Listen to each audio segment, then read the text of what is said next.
want to talk about this education event. And sometimes what we try to do here is take advantage of the vast storehouse of expert knowledge that Sean and Dan have about certain types of activities. And today, you've seen the Republicans on the march on saying, get rid of the Department of Education, cut, as Pat Buchanan famously said, the bureaucrats with sandals and beads, restore power to the states and local to run education, and do as much as they can to shut down the U.S.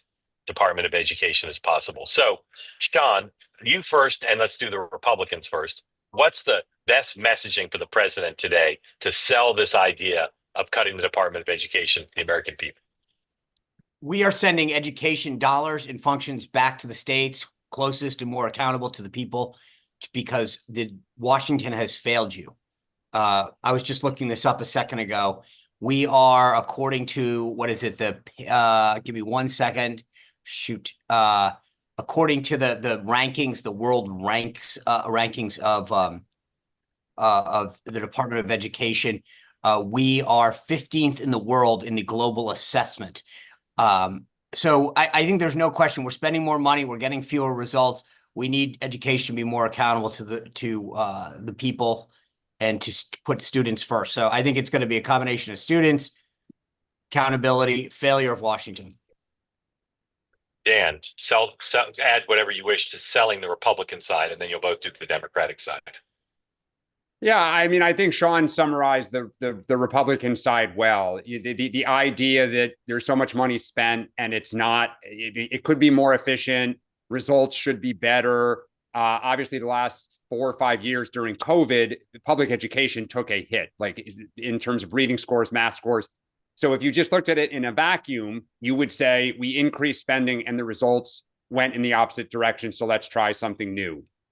I think on the Democratic side, the line. No, don't do that one yet. Don't do that. Don't do that one yet. Don't do that one yet. Stand by. Sean's going to do it first. Actually, maybe you'll do it first. But let me just add to the Republican side 2 things. One is there are going to be a lot of Republican governors at this event today. That's a huge messaging point for them. And then the other thing, and Sean, you might have said this and I missed it, but parents, not just students, but parents. Post-COVID, Republicans have really been on the march on education by saying we want to empower parents more than educational bureaucrats. All right, Dan, what's the best framing for the Democrats on Trump's gambit to eliminate as much of DOE as possible? So we haven't seen the executive order, at least I hadn't as of 8:30 this morning. But the line that they have leaked out is the department will continue to deliver its services, program, and benefits, which is interesting because if there's no department, I'm not sure exactly how you would continue to deliver like that. Look, for Democrats, the way that I would combat this is highlight the success stories of the services provided and how it has impacted the real lives of real people. Yes, we are 15th in the world, but by most accounts, while our public education system has a lot of areas for improvement, we do public education as a rule for the entire population better than almost any developed country in the world. And results have improved since like 2000, 2001, when No Child Left Behind began to implement national standards. People can debate, the tests or whatnot, but it did begin to lift the bottom up in a lot of states where they were struggling. And so if I were a Democrat, because they're talking about eliminating the entire department, I would highlight where the department has done well to impact the real lives of real people. So how would you do that, Dan? Just how would you have a press conference with kids? Like, what would you do to highlight that, or just do it rhetorically? Look, when I worked for Jared Polis, he was on the Education and Labor Committee in the House, and we had an amazing education staffer, and she could have pulled these people out of her sleep who have been impacted, the communities that saw improvements. And yes, you would bring them there. Show don't tell. Like, have real people from their communities have real examples of the kind of trend lines going in the right direction, the way this money made a difference, what a state standard was like prior to the federal government being involved, and how it raised it and how their kids benefited. So, match fire with fire. They're going to bring moms who are frustrated. I'd bring moms that were satisfied. Don, channel your inner Randy Weingarten. What would you say for the Democrats? Well, first of I all, would not have the unions yeah, I'd there. keep Randy Weingart away. She's the head of the teachers union. I think there's bipartisan agreement. The last thing you need is a head. I mean, and this is one of their moments where if the Democratic Party's smart, they say, thank you. Let us do this. Please don't get out. Because she is sort of like the Chuck Schumer right now of the week. If you get out there, don't blow it for us. I would. So what's their strongest message? So I think that where I would focus is to find a hole. So children with disabilities, whether it's with physical disabilities or learning disabilities, where the federal government has been able to provide to fill in the gap. And this is where, again, I would say, watch the gap. If the Trump administration is smart today, they'll proactively talk about how they can help get more funds to help students that are in need. Whether it's certain kind of learning or physical disabilities where there's a challenge, blind students, physical capabilities that need additional support.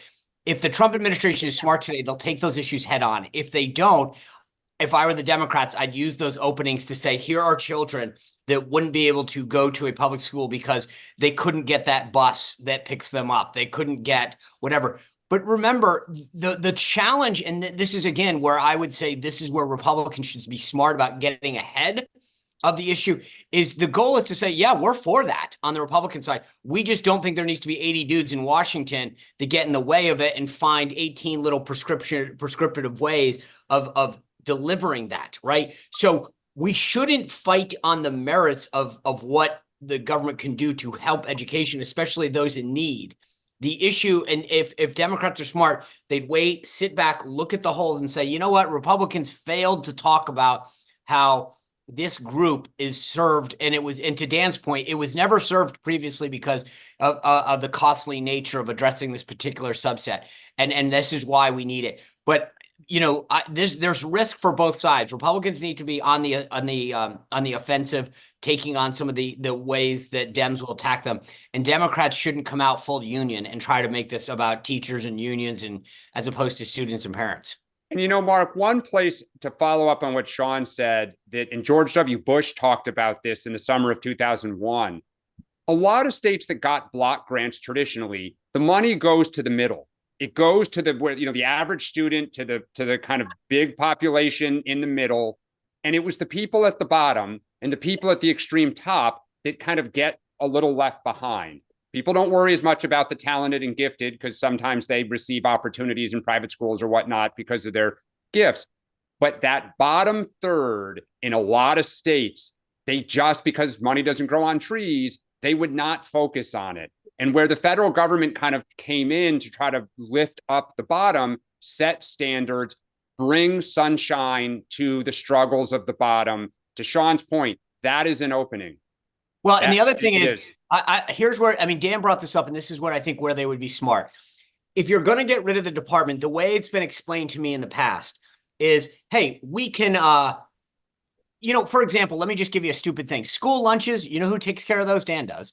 The Department of Agriculture, right? So like USDA. Yeah. So finding out explaining how these things are going to be addressed and where, as opposed to leaving it out there in the ether to be, discussed, saying, hey, the U.S. Department of Education does this. This is a good task. But what we're going to do is make the Department of Health and Human Services oversee, kids with disabilities. And we're going to make this part of the office of blah, blah, blah, reducing bureaucracy and da. If they're smart, they take it head on. Department of Defense has a massive education program because of what they manage the overseas schools. So walking through this, or at least backgrounding it with sheets and briefings, is going to be important.